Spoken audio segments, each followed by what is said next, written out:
Today I'll be responding to some of the comments I got on this video. Money laundering isn't just a mafia thing anymore, but in 2025, money laundering is smart, it's fast. I absolutely love all of the engagement, so please keep it coming. Now, there were a few comments that really stood out and deserve some extra discussion. So let's get into it. Here's the first one. It basically says money laundering shouldn't be a crime. Police should just focus on the original crime instead. Honestly, I get that logic. If the real harm is theft or drugs or fraud, why care about what happens to the money after? Well, imagine if someone robs a bank and gets away with $5 million in cash.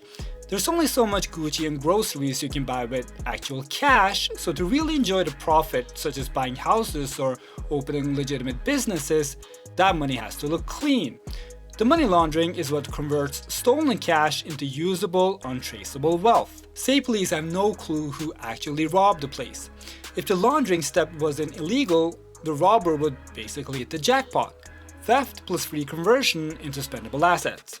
That's why laundering is a separate offense. It closes the loop that lets criminals actually benefit from their crime.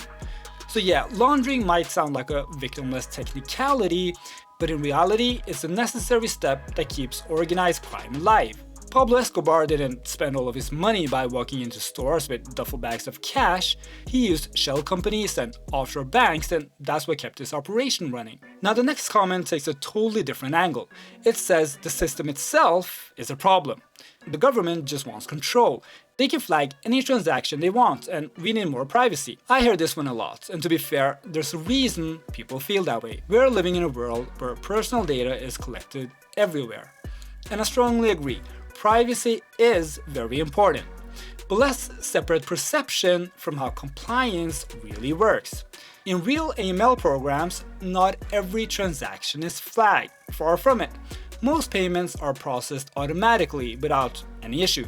It's not the Wild West of flag everything. Also, data access is pretty limited. Compliance teams can see transaction data if there's a good reason for it, but it's not like anyone's allowed to scroll through your bank history out of curiosity. Monitoring is risk-based, and when something breaks, it triggers a review. And behind that, there are layers of checks and balances. Now that said, privacy is important. And most of us working in compliance actually want better privacy laws, not weaker ones. Because when systems respect privacy, they build trust. And people are more willing to engage with regulated financial institutions instead of going underground. So this comment basically says, everything you said is old news. Agencies already know it.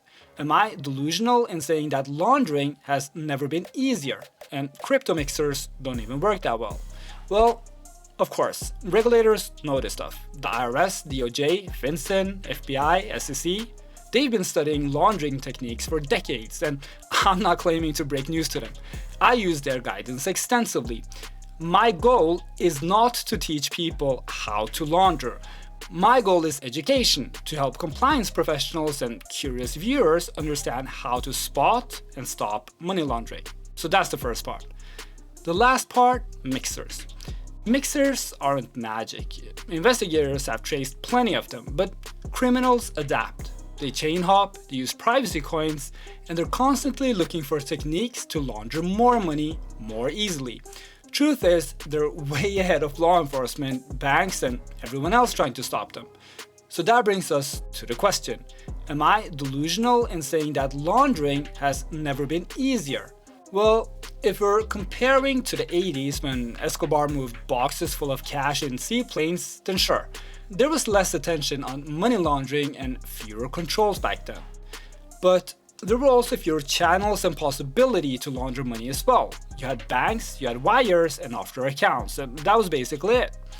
Today we got hundreds of ways to move money, with new possibilities popping up almost every single day.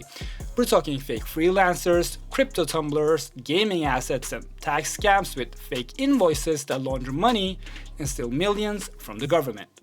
Watch all of that and more in this video. Please continue to comment, I really appreciate it. I'm Kevin. Thanks.